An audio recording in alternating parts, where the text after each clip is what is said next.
Muy buenos días a todos. Seguimos acá en TDP y seguimos hablando de diseño por contrato. Entonces, lo que habíamos dicho es que el diseño por contrato lo que está haciendo es agregándonos a nosotros, a cada clase, que podemos llamar un contrato, que son las condiciones, ¿sí?, asociadas a esta clase. Que habíamos dicho que teníamos lo que llamamos el invariante, que es a toda la clase, y las pre y post condiciones que están asociadas a las operaciones de la clase. Todas estas condiciones booleanas. Ahora bien, cuando empezamos a hablar de herencia, estos temas, lo que es diseño por contrato, empieza a volverse un poco complicado y pueden darse situaciones difíciles de explicar. Pero vamos parte a parte, paso por paso.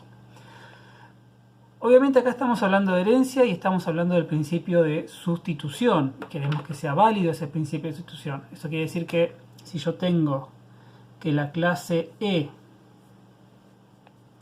está heredando de la clase C, vamos a decir que E es un subtipo de C, además de ser una subclase. Y por el principio de sustitución, nosotros sabemos que en cualquier lugar donde se mencione C, yo tengo que poder reemplazar C por E, y el principio de sustitución dice que todo tiene que seguir funcionando bien. Y ahora que nos aparece el diseño por contrato, eso empieza a ser un tema. Porque esta clase también va a tener su propio contrato. Y de alguna manera, este contrato tiene que estar vinculado a este contrato de acá. Y es así. Ahora vamos a ver de qué se trata eso. Vamos a agregar otra clase más. Tenemos la clase E. Y vamos a agregar la clase F. Que la clase F también tiene su propio contrato. ¿Sí? Bien. Hablemos ahora a nivel de los invariantes. ¿Sí? Solamente vamos a hablar de los invariantes. A nivel de los invariantes, esta clase tiene un invariante, llamémoslo invariante 1. Esta clase de acá tiene su propio invariante, que vamos a llamarlo invariante 2. Y esta clase de acá tiene su invariante, que es el invariante 3. Bien.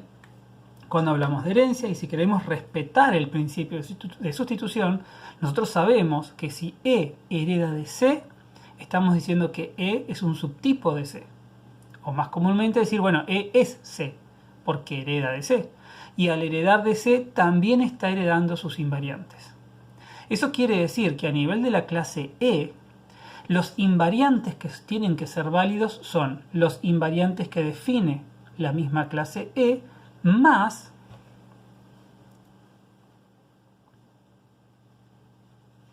los invariantes de su ancestro. ¿Sí? Y lo mismo pasa con F. Si F hereda de E, que hereda de C, F es un subtipo de E, que es un subtipo de C. Por lo tanto, F termina siendo un subtipo de C. Eso quiere decir que los invariantes que tienen que ser válidos a nivel de la clase F son el invariante 3 más el invariante de la clase 2 más el invariante de la clase C. Entonces, los invariantes de las clases sí o sí se tienen que respetar. Y de ninguna manera tengo que llegar yo a una contradicción. Ahora hablemos de qué es lo que pasa con las pre y post condiciones, porque ahí se vuelve un poquito más complicado. Para esto tenemos que entender primero cuándo vamos a decir que una condición booleana es más débil o es más fuerte. Al hablar de condiciones booleanas, nosotros podemos decir que yo tengo una condición booleana, vamos a llamarla X, que la voy a representar así, y tengo una condición booleana A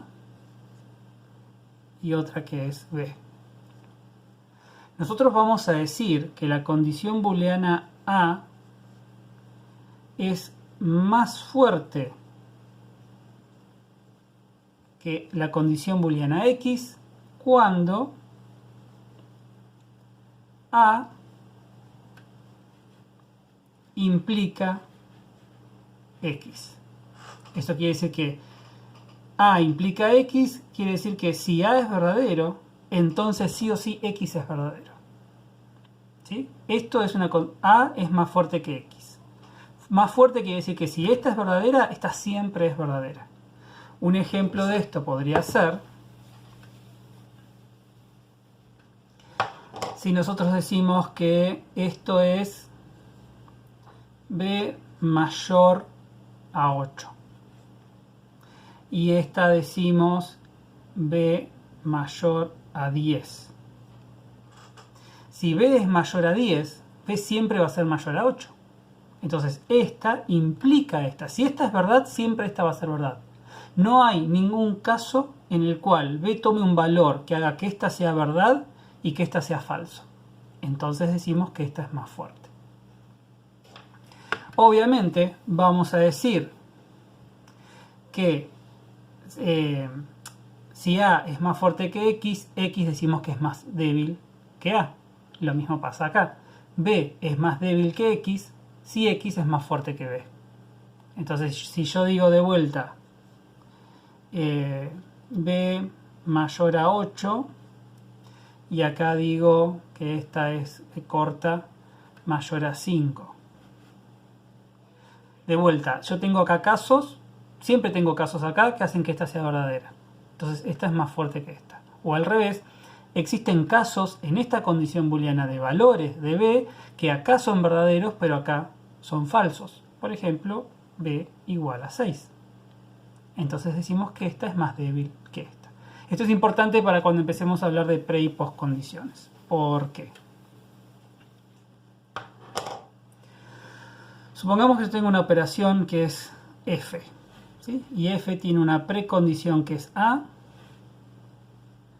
y una postcondición que es B. Y tenemos una herencia, eso forma parte de una clase, que hay una herencia, donde tenemos la redefinición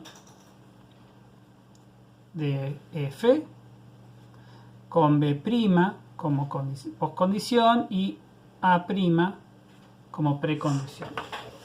Ahora veamos qué pasa con qué relación debe existir entre las precondiciones y las postcondiciones. Primero, si la pre y postcondición acá son iguales que acá, no hay ningún problema.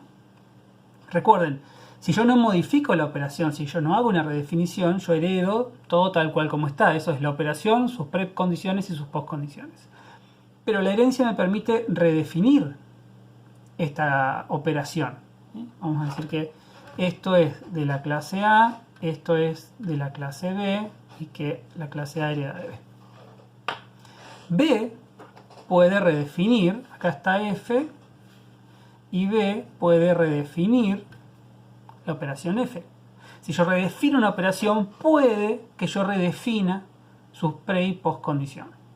Pero tiene que haber una restricción, alguna regla sobre cómo hago esa definición. Si yo las dejo todas iguales, están bien. ¿Cuáles son las reglas?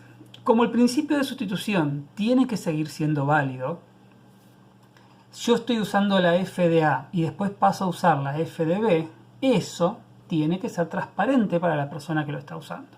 De eso se trata el principio de sustitución. Eso quiere decir que, desde el punto de vista de los parámetros de entrada o de la validez de los parámetros de entrada, todo lo que sea válido acá tiene que seguir siendo válido acá. ¿Sí? Piénsenlo de esta manera, o a mí siempre me ayudó pensarlo de esta manera. No sé si sirve, pero a mí me ayudó. Imagínense que yo tengo el mundo posible de los parámetros de entrada a la operación F. Un caño por donde entran todos los parámetros. Para la versión de F de A, la precondición es como un filtro.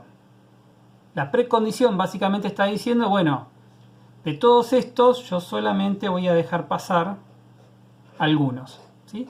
Entonces la precondición que en este caso sería la precondición A,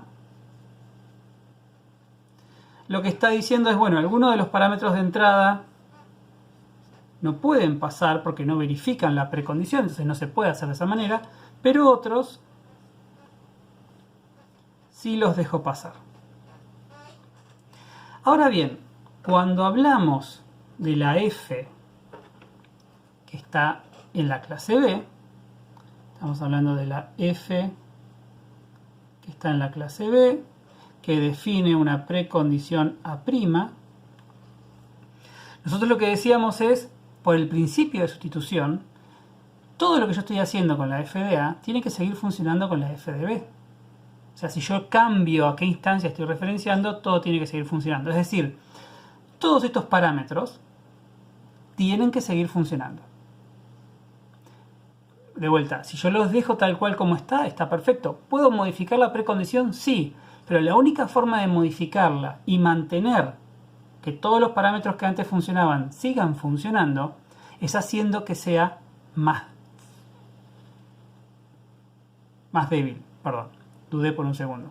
Eso quiere decir que deje pasar más información, que en este caso sería hacer que la precondición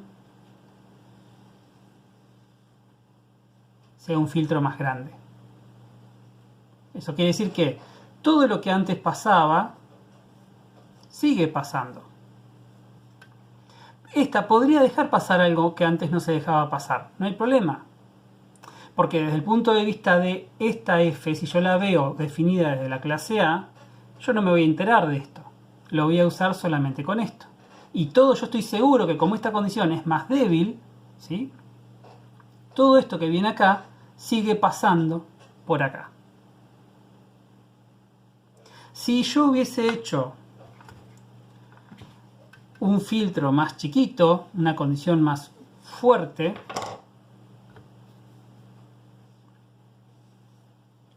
que dejaba pasar esto y dejaba pasar esto, y esto no, cuando yo estoy trabajando con la f que está definida en la clase A, yo tengo todo esto que es válido. Pero después hago el cambio y empiezo a usar la f que está definida en B, que por el principio de sustitución yo debería poder cambiar todo y todo seguir funcionando, pero fíjense que no es así, porque si yo tuviese esta otra versión de la precondición, la que me bloquea este parámetro de entrada, algo que antes funcionaba ahora deja de funcionar, y eso viola el principio de sustitución. Ahora veamos qué pasa con las postcondiciones. En realidad esto sería igual.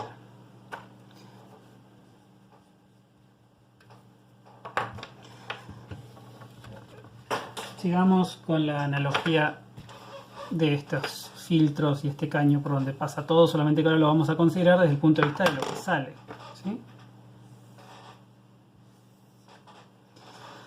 Yo tengo la f que está definida en A, que tiene una postcondición B, y tengo la f que está definida en la clase B, que tiene una postcondición B'. De nuevo, la postcondición de alguna forma me está limitando cuáles son las salidas válidas, ¿sí? Estoy diciendo, bueno, de todo lo que puede salir, la postcondición me dice que estas son las cosas que salen de acá, que son válidas. ¿Qué pasa con la postcondición en la f redefinida? De vuelta, yo necesito mantener el principio de sustitución. El principio de sustitución lo que me dice es, yo al cambiar las f's de sus versiones, todo tiene que seguir funcionando. La única forma que yo me asegure que todo lo que sale ahora con la f de B sigue siendo válido para la f de A es haciendo que el filtro sea más fuerte. Es decir, que deje salir menos cosas que el otro.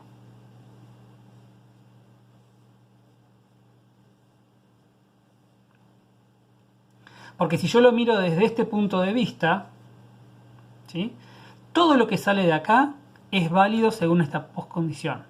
¿Por qué es válido? Porque este es un filtro más fuerte.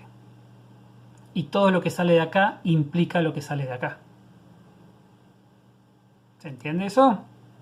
Sí, este es un tema siempre complicado. Yo les recomiendo que vean el material de lectura donde está más detallado esto y sirve para poder entender bien estas restricciones de precondición, postcondición, cuándo es más débil y cuándo es más fuerte. A mí siempre me sirvió verlo de esta manera. Fíjense si a ustedes también les sirve. Bien, obviamente acá la gran restricción o lo que nos enquilomba todo esto es mantener el principio de sustitución. Pero es bueno y lo queremos mantener, así que vale la pena el esfuerzo que implica hacer todo esto.